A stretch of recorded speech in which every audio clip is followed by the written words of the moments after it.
नमस्कार, आप देख रहे हैं आलो न्यूज टुडे।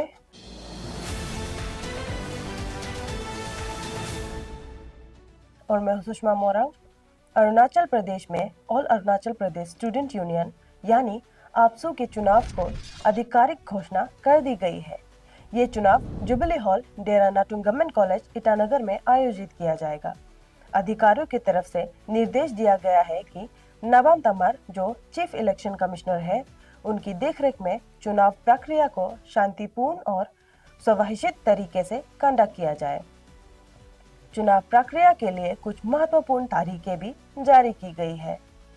20 मार्च नॉमिनेशन पेपर्स इशू किए जाएंगे और इसी दिन नॉमिनेशन पेपर्स का फिलिंग और सबमिशन भी होगा। 21 मार्च नॉमिनेशन पेपर्स की स्क्रूटिनी की जाएगी। 22 मार्च क्वालिफाइड कैंडिडेट्स की आधिकारिक लिस्ट पब्लिश की जाएगी और इसी दिन कैंडिडेट्स के लिए विड्रॉल का भी मौका दिया जाएगा। 23 मार्च वोटिंग प्रोसेस कंडक्ट किया जाएगा, जिसके बाद काउंटिंग और इलेक्शन रिजल्ट की डिक्लेरेशन भी की जाएगी। प्रशासन ने सभी छात्र और संबंधित पक्षों से अपील की है कि चुनाव प्रक्रिया को शांतिपूर्ण और लोकतांत्रिक तरीके से सफल बनाया जाए। अब बढ़ते हैं अगली खबर की तरफ। अरुणाचल प्रदेश ईस्ट के सांसद तापिर गाव ने नॉर्थ ईस्ट में रेलवे कनेक्टिविटी को बढ़ाने के लिए सरकार के प्रयासों की सराहना की है।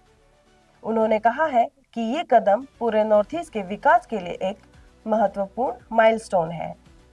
तापिर गाव ने कहा है कि रेलवे इंफ्रास्ट्रक्चर का विकास सिर्फ कनेक्टिविटी ही नहीं, बल्कि ट्रेड, टूरिज्म और इकोनॉमिक ग्रोथ को लेकर भी मजबूत बनाएगा। उन्होंने खास तौर पर अरुणाचल प्रदेश में रेलवे प्रोजेक्ट्स को तेज गति से पूरा करने की जरूरत पर जोर दिया है। एमपी तापिर गाव ने केंद्रीय सरकार से अपील की है कि राज्य में चल रहे रेलवे प्रोजेक्ट्स को जल्द से जल्द कंप्लीट किया जाए, ताकि दूर दराज इलाकों को भी देश के अन्य हिस्सों से सीधी कनेक्टिविटी मिल सके। उन्होंने ये भी कहा कि बेटर रेलवे नेटवर्क से लोगों को सफर में आसानी होगी और राज्य के डेवलपमेंट को नई रफ्तार मिलेगी। अब बढ़ते हैं अगले समाचार की ओर।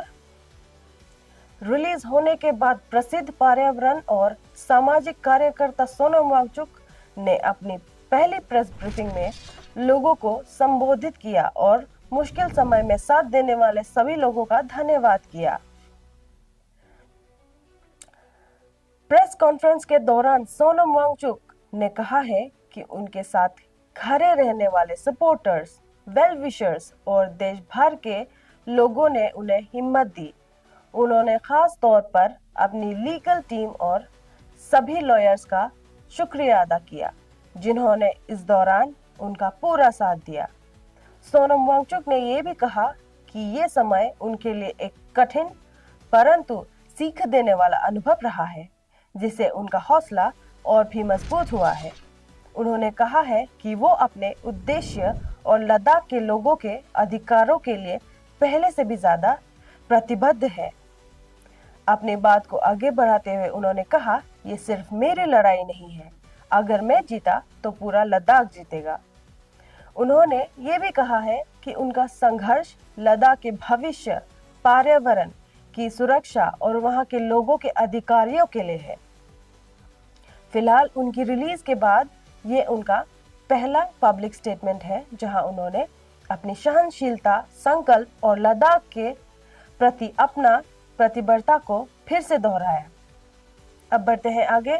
देश में चल रही अच्छी खबर। देर के बाद आखिरकार एलपीजी के 2 जहाज भारत पहुंच गए हैं, जिससे देश में एलपीजी सप्लाई को लेकर बनी चिंता कुछ हद तक कम हो गई है। जानकारी के मुताबिक 2 एलपीजी शिप्स गुजरात के तट पर पहुंच चुकी है, जो पहले स्ट्रेट ऑफ हॉर्मुज में हुई डिले की वजह से रुक गए थे। इस डिले के कारण एलपीजी सप्लाई को लेकर देश भर में कुछ समय के लिए आकांक्षा का माहौल बन गया था, लेकिन अब इन जहाजों के पहुंचने से सिचुएशन धीरे धीरे नॉर्मल होने लगी है।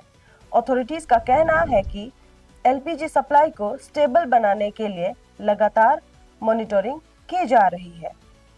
एक्सपर्ट्स का मानना है कि इन शिपमेंट्स के आने से गुजरात के पोर्ट्स पर एलपीजी अनलोडिंग प्रोसेस शुरू हो गई है, जिससे देश के विभिन्न राज्यों में सप्लाई चेन को मजबूती मिलेगी।